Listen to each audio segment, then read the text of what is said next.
Hello दोस्तों आज का हमारा टॉपिक है हैज हैव हैड। जैसा कि मैंने अपने पिछले वीडियो में आपको बताया था कि हैज हैव के कई प्रयोग होते हैं, उसी आधार में आज आपको बताऊंगा कि हैज हैव का प्रयोग एक्चुअल में हम दूसरी प्रकार से कैसे करते हैं। दोस्तों, जब हम बात करते हैं हैज हैव की, तो कुछ वाक्य ऐसे होते हैं जिनमें कर्ता के पास किसी वस्तु का होना या ना होना पाया जाता है, तो उसके लिए हम हैज हैव हैड का प्रयोग करते हैं। लेकिन हैज हैव हैड का प्रयोग टेंस के नंबर तथा उसके सब्जेक्ट के अनुसार होता है। अगर कोई टेंस प्रेजेंट में है तो इसके साथ हम हैज हैव का प्रयोग करते हैं, लेकिन जब वो टेंस पास्ट होगा तो उसके साथ हम हैड का प्रयोग करते हैं। लेकिन यहाँ पे प्रॉब्लम अराइज होती है कि अगर हैज हैव आता है तो उसके बाद कौन सी वर्ब लगाएं। दोस्तों, जब हम बात करते हैं मेन वर्ब की, तो जब मेन वर्ब की बात करते हैं तो उसके लिए हम present perfect tense, past perfect tense या फ्यूचर परफेक्ट की बात के बारे में बात करते हैं, उसमें मेन वर्ब आते हैं। लेकिन जब किसी वाक्य में कर्ता के पास किसी वस्तु का होना या ना होना पाया जाए तो इसके लिए हम सब्जेक्ट के साथ हेल्पिंग वर्ब हैज हैव तो लिखेंगे, लेकिन हम मेन वर्ब का प्रयोग नहीं करते हैं। इसके स्थान पर हम सब्जेक्ट के पास जो कुछ होता है, कहने का मतलब है व्हाट एवर हैव सब्जेक्ट, कर्ता के पास जिस वस्तु का होना पाया जाता है हम उसके लिए उस वस्तु का प्रयोग करते हैं। एंड सब्जेक्ट के पास कुछ भी हो सकता है, इट डजंट मैटर कि केवल वस्तु ही हो सकती है, उसके पास कुछ भी हो सकता है। जैसे एग्जाम्पल है, सबसे पहले हम देखते हैं कि इसका बेसिक स्ट्रक्चर क्या होता है और इसके साथ कैसे कैसे सेंटेंस क्रिएट किए जा सकते हैं। चलिए देखते हैं। दोस्तों, जब बात करते हैं सब्जेक्ट की, तो इसमें सब्जेक्ट हमारे हमेशा की तरह दो प्रकार के होते हैं, singular number and plural number. When we talk about singular number, singular का मतलब होता है एक जन कर्ता, जिसे हम ही, सी, इट, नेम कहते हैं, और इसके साथ हमेशा हेल्पिंग वर्ब हैज आएगी अगर आपका सेंटेंस या टेंस प्रेजेंट में है। इसके बाद what ever have subject, what ever have subject, कर्ता के पास जो कुछ हो हम उसको लिखते हैं। सेकेंड थिंग, अगर हमारा सब्जेक्ट प्लूरल नंबर में है, जैसे आई, वी, यू, दे, तो इसके साथ हम हैव का प्रयोग करते हैं। उसके बाद मेन वर्ब, मैंने बताया मेन वर्ब नहीं लिखेंगे, यहां पे हम उसके स्थान पे व्हाट एवर हैव सब्जेक्ट, कर्ता के पास जिस वस्तु का होना पाया जाता है उसको लिखते हैं।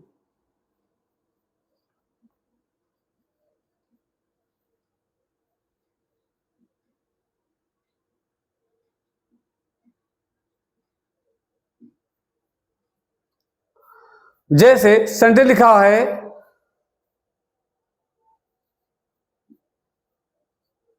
मेरे पास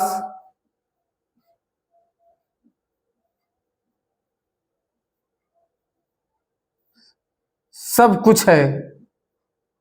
दोस्तों, यहां पे आप देख सकते हैं वाक्य की जो बिगनिंग है, शुरुआत जो हुई वो मेरे से हो रही है, और जिनको नहीं पता होता है वो मेरे के लिए माय का प्रयोग करते हैं। लेकिन एक चीज याद रखिए, अगर किसी वाक्य में मेरे या उसे वाक्य के बिगनिंग में आता है और उसके साथ उससे रिलेटेड नाउन नहीं आता है तो इसके लिए हम आई का प्रयोग करेंगे रेदर देन माई। तो यहां पे सेंटेंस में ट्रांसलेट करते समय लिखेंगे हम आई। अब आप देख सकते हैं यहां पे आई लिखा है और आई के साथ क्या आता है, हैव, आई हैव। अब यहां पे लिखा है सब कुछ, कहने का मतलब है सब्जेक्ट के पास क्या है, सब कुछ, और सब कुछ को इंग्लिश में बोलते हैं एवरीथिंग।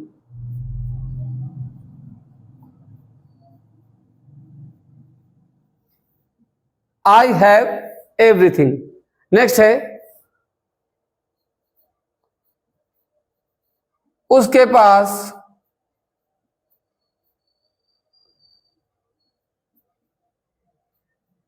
दो लैपटॉप हैं। उसके पास दो लैपटॉप हैं। यहां पर अगर ये मेल है तो हम इसके लिए लिखेंगे ही, और यदि फीमेल है तो हम लिखेंगे सी। तो हम यहां पे लिखते हैं ही हैज। दोस्तों आप यहां पे देख सकते हैं सब्जेक्ट हमारा ही है और ही के साथ क्या आता है, हैज आता है। तो हम यहां पे लिखेंगे he has 2 laptops. He has 2 laptop. इस तरह से हम इसके कई सेंटेंस को बना सकते हैं। कुछ और उदाहरण के थ्रू हम इसके को समझने की कोशिश करते हैं।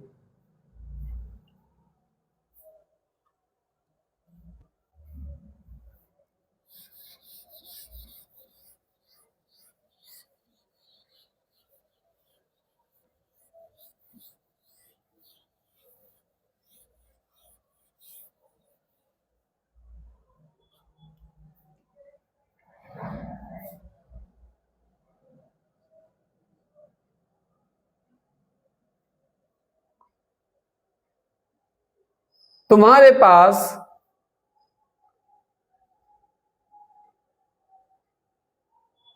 10 कॉपियां हैं। तुम्हारे पास 10 कॉपियां हैं।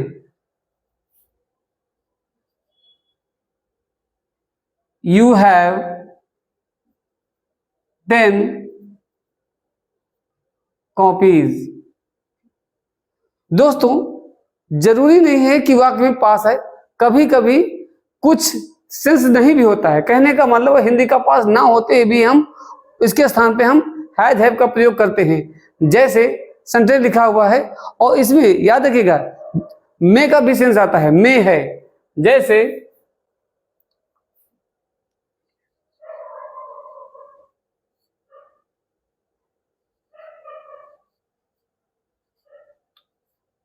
इस घर में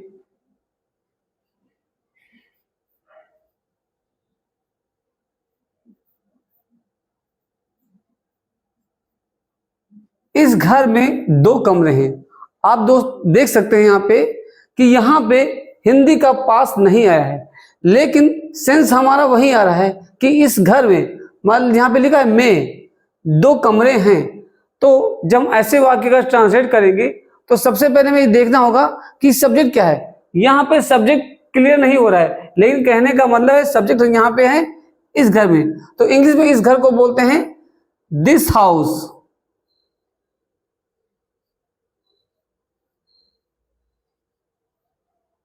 अब ये सिंगुलर नंबर है तो इसके साथ आएगा has 2 rooms. This house has 2 rooms. इसके अलावा कभी कभी वाक्य में रिलेशन बताने वाले शब्द आते हैं, उसके लिए भी हम हैज और हैव का प्रयोग करते हैं। कहने का मतलब है जैसे उसमें किसी का भाई, बहन, दोस्त या उसका पड़ोसी हो सकता है। कोई भी सेंस ऐसे आता है तो इसके लिए भी हम हैज और हैव का प्रयोग करते हैं। जैसे सेंटेंस लिखा है मेरे 3 भाई हैं।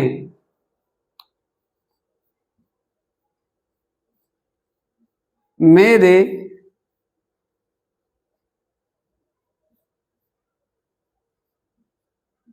3 भाई हैं। यहां पे सब्जेक्ट आई है। I have 3 brothers. I have 3 brothers.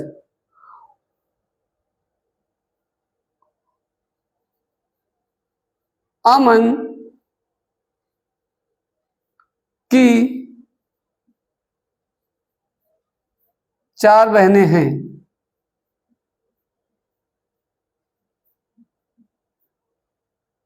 Aman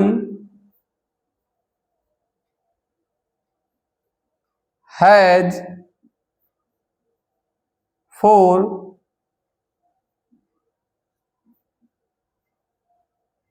sisters. Aman has 4 sister. दोस्तों इस तरह से देख सकते हैं कि अगर कोई वाक्य अफर्मेटिव है तो जब हम ऐसे वाक्य ट्रांसलेट करते हैं तो सब्जेक्ट के बाद हम हैज हैव को लिखते हैं, उसके बाद रिमेनिंग पार्ट को लिखते हैं। कहने का मतलब है व्हाट एवर हैव सब्जेक्ट, कर्ता के पास जिस वस्तु का होना पाया जाता है हम उसको लिखते हैं और वाक्य का ट्रांसलेट कर देते हैं। चलिए अब इसका सेकंड पार्ट सीखते हैं जिसे हम कहते हैं निगेटिव। दोस्तों when we talk about negative, negative का मतलब होता है वे वाक्य जिनमें हिंदी का नहीं शब्द आए और ट्रांसलेट करते समय हम इसके स्थान पे डज नॉट हैव या डोंट हैव का प्रयोग करते हैं। अब यहाँ पे बात करते हैं जब हम कहते हैं डज नॉट हैव या डोंट हैव तो ये क्यों करते हैं। दोस्तों आपने पढ़ा होगा प्रेजेंट इंडेफिनिट टेंस, जब आपने प्रेजेंट इंडेफिनिट पढ़ा होगा तो उसमें आपने देखा होगा जब सब्जेक्ट आपका सिंगुलर नंबर होता है तो उसके साथ हम does not plus main verb की फर्स्ट फॉर्म लगाते हैं, और जब वाक्य का सब्जेक्ट प्लूरल नंबर होता है तो उसके साथ हम डोंट लगाते हैं, फिर वर्ब की फर्स्ट फॉर्म लगाते थे। लेकिन यहाँ पे कर्ता के पास किसी वस्तु के बारे में बताया जाता है तो ऐसे वाक्यों में डज नॉट हैव आएगा, और जब प्लूरल नंबर होगा तो उसके साथ डोंट हैव आएगा। चलिए इसका बेसिक स्ट्रक्चर समझते हैं, फिर सेंटेंस बनाने की कोशिश करते हैं।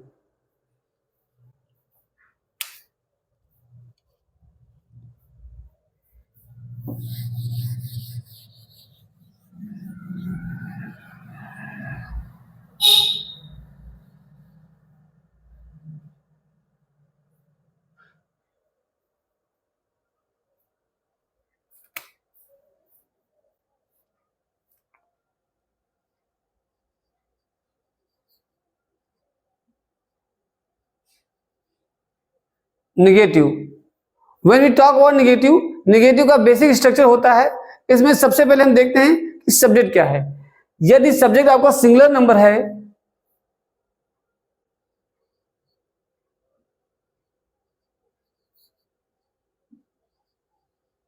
यदि सब्जेक्ट आपका सिंगुलर नंबर है तो ऐसे वाक्यों में ही, सी, इट, नेम के साथ हम लिखेंगे does not have.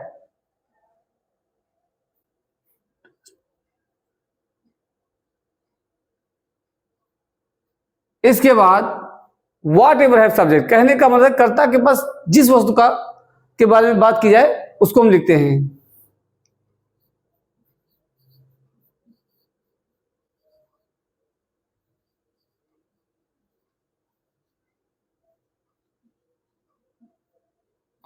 And it can be anything, या कोई भी वस्तु हो सकती है। जैसे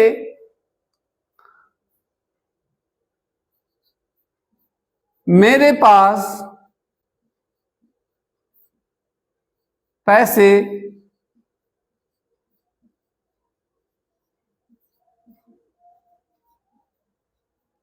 मेरे पास पैसे नहीं है। यहां पे आप देख सकते हैं सब्जेक्ट हमारा आई है, और जब सब्जेक्ट आई होता है तो उसके साथ हम लिखते हैं don't have.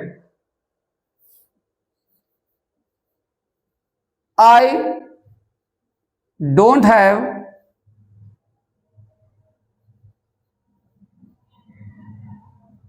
Money, I don't have money. या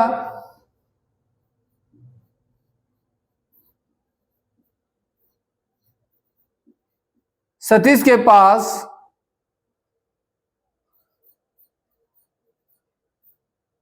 मोबाइल नहीं है।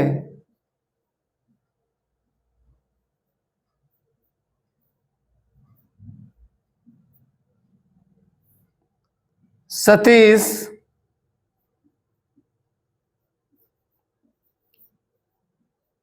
Does not have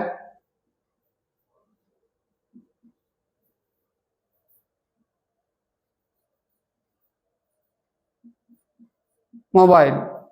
Satish does not have mobile. इस तरह से अगर वाक्य निगेटिव होगा तो इसके लिए हम डज नॉट हैव और डोंट हैव का प्रयोग करके निगेटिव बनाते हैं। कुछ और एग्जाम्पल समझते हैं जिससे इसके बारे में हम क्लियरली समझ सकें कि हाँ निगेटिव को किस तरह से बनाया जाता है, इसके और कौन कौन से तरीके होते हैं।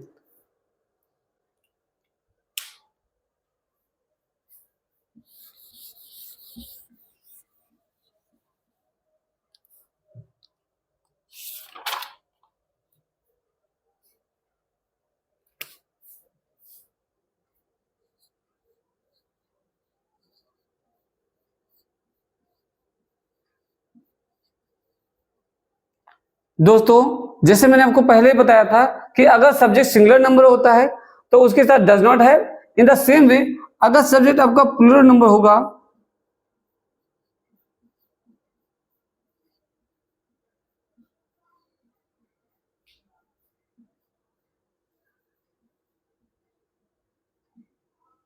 तो हम इसके साथ डोंट हैव का प्रयोग करते हैं plus what ever have subject, कर्ता के पास जो कुछ भी हो। दोस्तों आप यहां पे देख रहे हैं लिखा है डोंट, यहां पे डज नॉट हैव लगा है। जब किसी वर्ब में डोंट शॉर्ट फॉर्म लिखा होता है तो इसको बोलते हैं हम कॉन्ट्रैक्शन वर्ब या कंट्रा वर्ब। कॉन्ट्रैक्शन वर्ब का मतलब होता है क्रिया का वह रूप जो शॉर्ट फॉर्म में लिखा जाता है और इसका प्रयोग बोलने में ज्यादा किया जाता है rather than writing.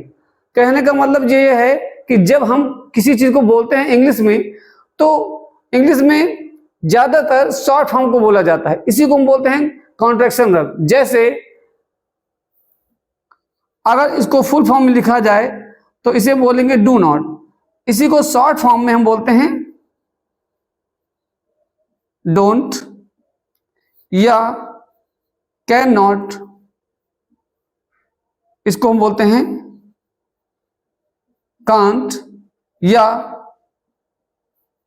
I have लिखा हो तो इसको हम बोलते हैं आई हैव। इस तरह से हम बहुत सी चीजों को लिखकर उसको शॉर्ट फॉर्म में बोल सकते हैं जिसको हम कॉन्ट्रैक्शन वर्ब या कॉन्ट्रा वर्ब भी कहते हैं। चलिए कुछ और एग्जाम्पल के थ्रू समझने की कोशिश करते हैं।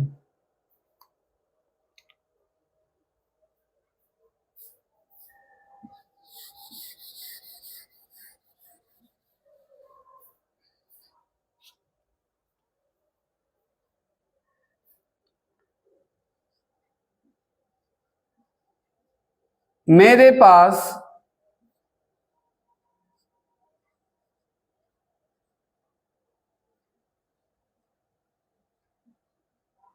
कुछ नहीं है, मेरे पास कुछ नहीं है।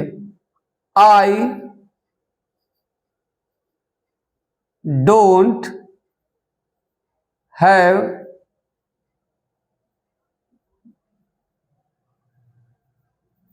एनीथिंग।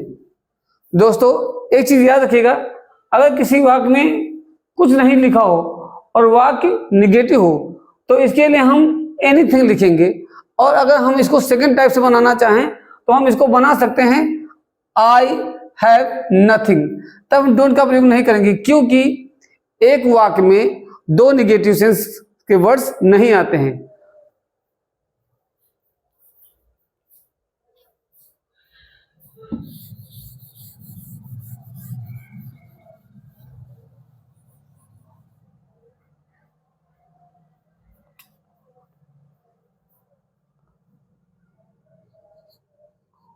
उसे कोई समस्या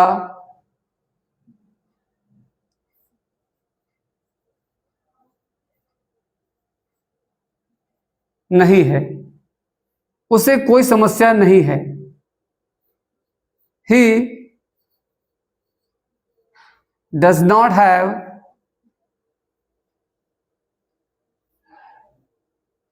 any problem. He does not have any problem. इस तरह से हम हैज हैव के अफर्मेटिव और नेगेटिव सेंटेंस को बना सकते हैं।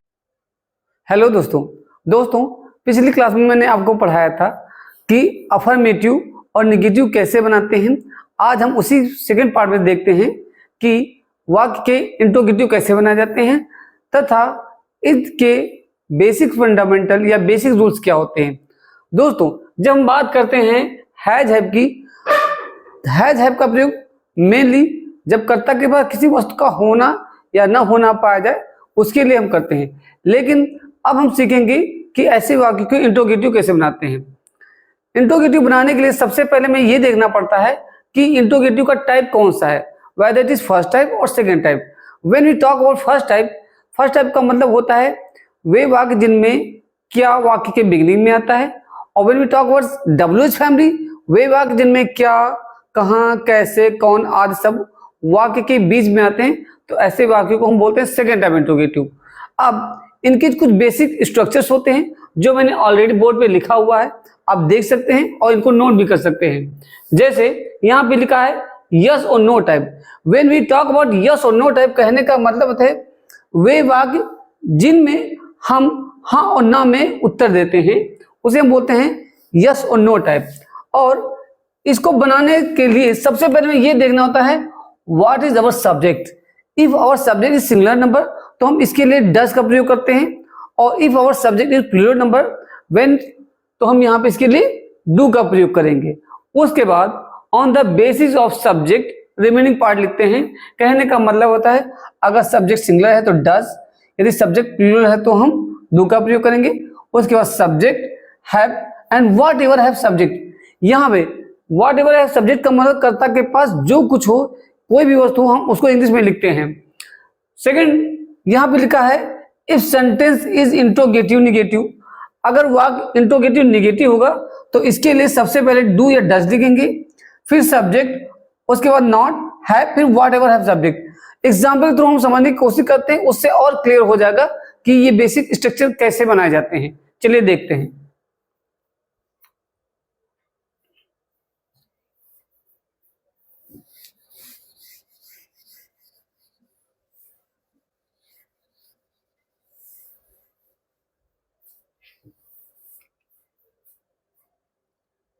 क्या तुम्हारे पास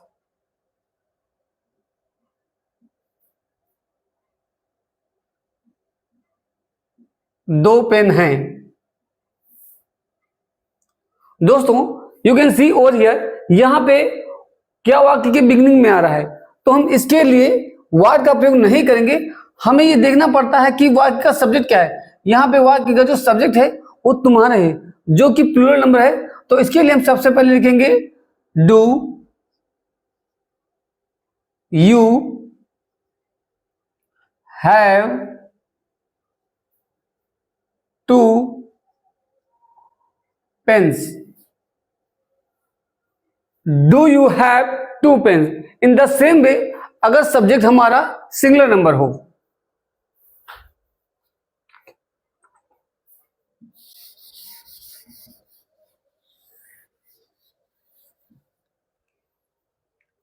दोस्तों जब सब्जेक्ट हमारा सिंगुलर नंबर होता है तो इसके लिए हम सबसे पहले डज का प्रयोग करते हैं। जैसे क्या आज उसके पास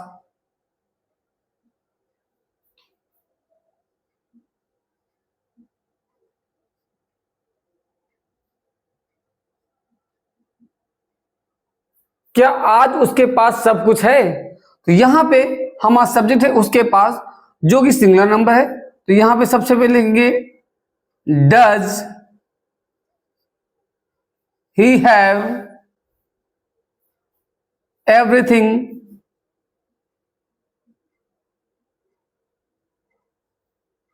टुडे।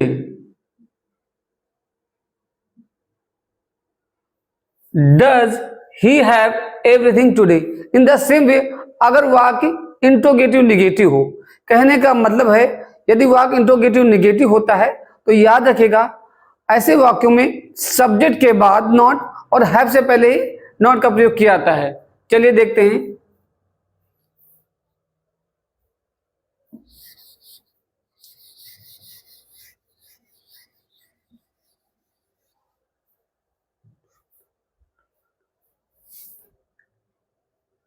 क्या तुम्हारे पास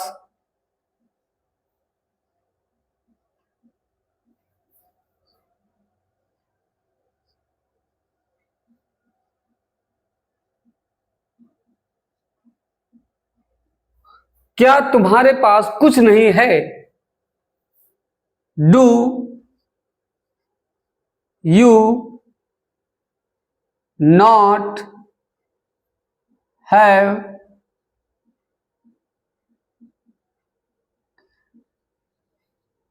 एनीथिंग। दूसरा, क्या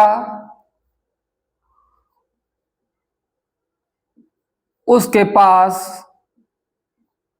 समय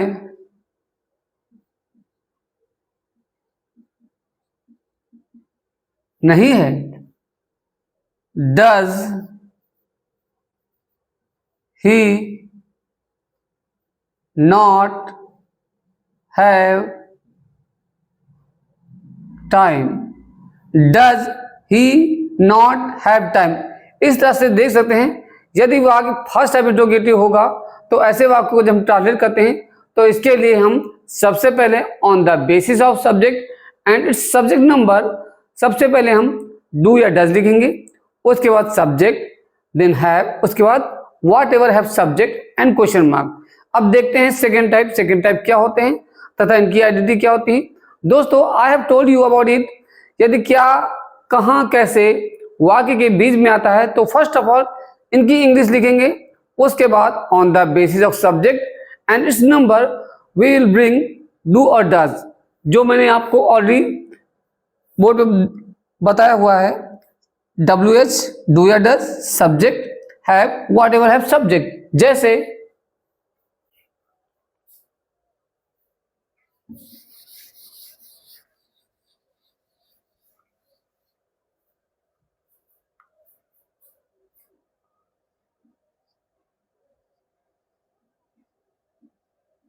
तुम्हारे पास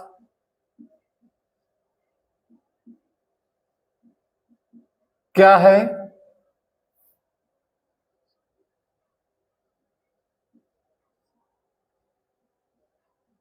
उसके पास क्या है? दोस्तों, इस बेसिक स्ट्रक्चर को आप देखिए और इस सेंटेंस को बनाने का ट्राई करते हैं या कोशिश करते हैं। जब बात करते हैं डब्ल्यूएच फैमिली, डब्ल्यूएच का मतलब होता है क्या, कहां, यदि वाक्य के बीच में आते हैं तो इन्हीं को हम डब्ल्यूएच बोलते हैं। अब इस सेंटेंस में आप देख सकते हैं क्या लिखा है, तो इसके लिखे हम लिखते हैं व्हाट। अब यू कैन सी यहां पे जो सब्जेक्ट है वो हमारा प्लूरल नंबर है, जिसके लिए हम लिखेंगे do, then subject you have, what do you have. In the same way next sentence में लिखा है उसके पास क्या है। यहां पे जो सब्जेक्ट है हमारा वो सिंगुलर नंबर है, तो इसके लिए हम लिखेंगे व्हाट डज ही हैव।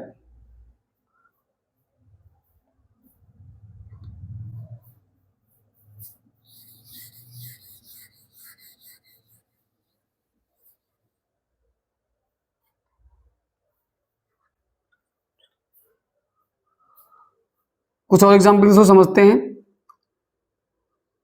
आज उसके पास क्या नहीं है?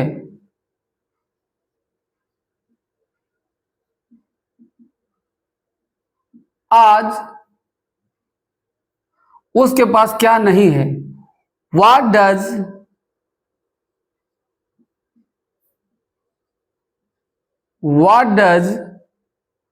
सी not have today? What does she not have today? दोस्तों, इस तरह से आप देख सकते हैं, यदि वाक्य अफर्मेटिव या इंट्रोगेटिव के सेंस में होता है तो ऐसे वाक्य में सबसे पहले हम क्वेश्चन वर्ड लिखेंगे, उसके बाद डू या डज, देन सब्जेक्ट लिखते हैं। और यदि वाक्य इंट्रोगेटिव निगेटिव होगा, कहने का मतलब है यदि वाक्य सेकंड टाइप होगा तो ऐसे वाक्यों में after subject and before have we will bring not, और उसके बाद व्हाट एवर हैव सब्जेक्ट।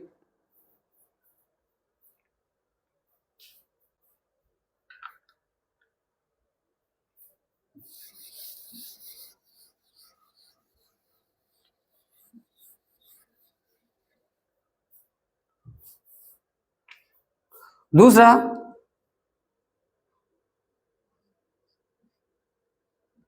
प्रिया के पास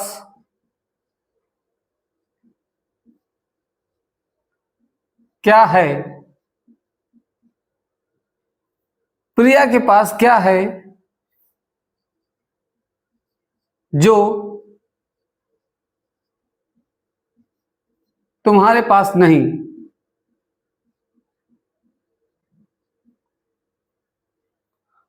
दोस्तों आप देख सकते हैं, पहला वाक्य हमारा इंट्रोगेटिव सेंस में है, दूसरा वाक्य हमारा निगेटिव सेंस में है।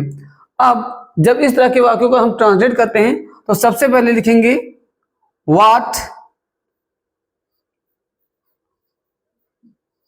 डज